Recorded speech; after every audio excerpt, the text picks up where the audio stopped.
kangkong. Diyos ko, tanga-tangang anak ko. Eh, sa anong gagawin ko? Hindi ko alam eh. Hindi Sorry marunong. ka. Kangkong na lang, hindi pa alam tanggalin. Ayusin! Oh my goodness! Ay, Diyos ko, kung ikaw yung anak ko, sinubsob na kita sa kangkungan.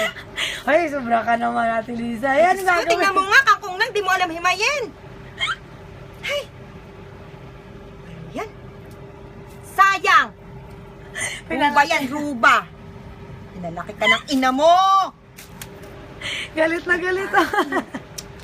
Aking dibdib! Kung Ay, maghiwa na sibuyas, marunong ka. Ayaw naman. Muna babalatan mo sa tampok na ganyan. Tapos tatanggalan mo ng balat, baka na maghiwa ka na. Masyado naman, ano, Ate Liza, sobra ka naman. Huwag mo akong masyadong ibidyo. Di ba yun? Naging yata Huwag yun. mo akong tanggalan ng video. Walang yaka. Sino ba yun? Sino Buksan yan? mo nga. Sino ba